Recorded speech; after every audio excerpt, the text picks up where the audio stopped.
Today's workout did not go exactly as planned, and honestly, that might make it more useful. The original plan was to do belt squats, Bulgarian split squats, leg extensions, goblet squats, Nordic curls, and ab rollouts. But somewhere in the middle of the workout, a small piece of my machine broke. That machine is what I normally use to rest my rear foot during the Bulgarian split squats. It's also what I use for Nordic hamstring curls. So when that part broke, I had to adjust. I tried one set of Bulgarian split squats using the safety pin on the squat rack, and it did not feel right, so I stopped it there. Later, when I got to the point where Nordic curls were supposed to happen, I replaced them with Romanian deadlifts, or RDLs. So that's the theme for today: adjust and keep training. Not every workout goes according to plan. The key is knowing when to push, when to adjust, and when not to force something that doesn't feel right. So if you're ready, let's begin. We're starting with the belt squats. For this exercise, I did 12 reps, then 10 reps, and then 10 more reps, all with 225 pounds. It was a solid start to the workout, and at this point, everything was still going according to plan. I like the belt squat because it lets me train my legs hard without loading my spine the same way a back squat would. The main goal here is simple: controlled reps, good depth, and steady tension through the legs.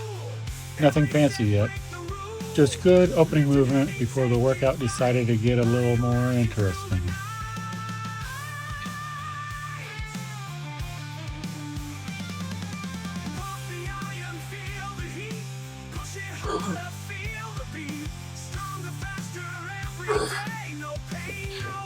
Next up was supposed to be Bulgarian split squats. I was supposed to do normal Bulgarian split squats, but this is where the workout started to change. Small piece of my machine broke.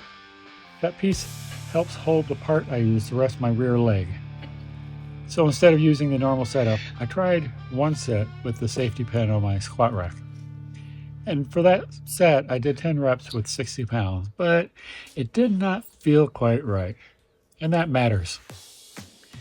Sometimes you can work around a problem, and other times the workaround creates a new problem. In this case, the position did not feel good enough for me to keep going, so I stopped after one set. That is not a failed workout decision. That is a smart workout decision. Bulgarian split squats are already tough. If the rear foot position feels wrong, it can throw off the balance, range of motion, and the whole feel of the movement. The goal is to challenge the legs, not fight the setup. So I made the call to stop that exercise and move on. That is part of training at home. Most of the time, the setup works great. But every once in a while, a small piece breaks and reminds you that your gym has a maintenance department. Unfortunately, that department is you.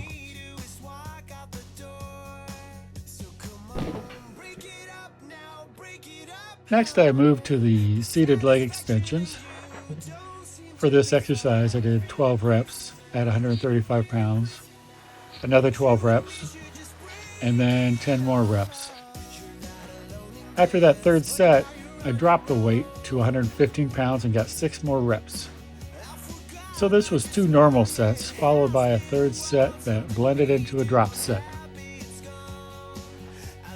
Leg extensions are great for focusing on the quads because the movement is more isolated.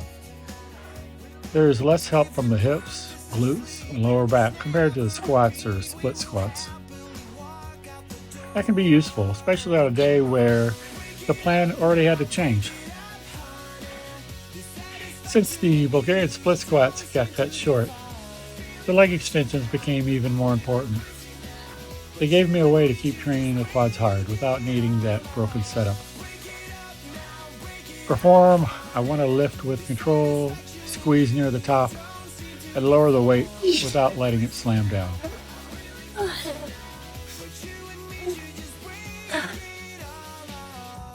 The drop set helped extend the work after the heavier weight had done its job. But the lighter weight should not turn into sloppy reps. The point is to keep tension on the quads. not just survive a few extra reps. At the end of this, my quads were getting plenty of attention. They were probably not concerned about the broken machine part. They had their own problems. Then I moved into goblet squats. For this, I did 12 reps, 10 reps, and then another 10 reps, all with 50 pounds. This was an adjustment-friendly exercise. Goblet squats do not require a complicated setup. You grab the weight, you hold it in front, and you squat. That made it good for this workout. After belt squats and leg extensions, this was not about using the heaviest weight possible. It was about getting more quality leg work in. Goblet squats can help keep the torso more upright.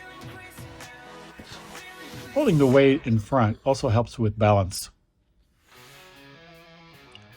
I want to keep my chest tall, brace my core, and let the knees track naturally with the toes. The weight was not massive, but at this point in the workout it didn't need to be. 50 pounds after the earlier work felt plenty useful. That is one thing I like about placing these later in the workout. A lighter weight can still be effective because the legs are already tired. And when the legs are already tired, even a simple exercise can start feeling like it was designed by someone holding a grudge. Next was supposed to be Nordic hamstring curls, but that used the same machine with the broken piece. So instead of forcing it, I switched to the Romanian deadlifts, or RDLs. For this, I did 8 reps at 135 pounds, 10 reps at 165 pounds, and then another 10 reps at 165 pounds. This was the main replacement movement for the hamstrings. It's not the same as a Nordic curl, but it still trains the hamstrings well. Nordic curls are more of a knee flexion hamstring movement. RDLs are more of a hip hinge movement. That means the exercises are not identical, but RDLs were still a good replacement for the day. The key with the RDLs is in the hinge. I want to push the hips back, keep the bar close, and lower the weight with control.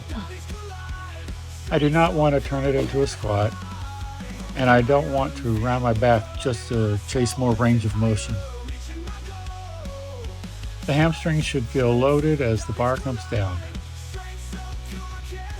This was a good example of adjusting without abandoning the purpose of the workout.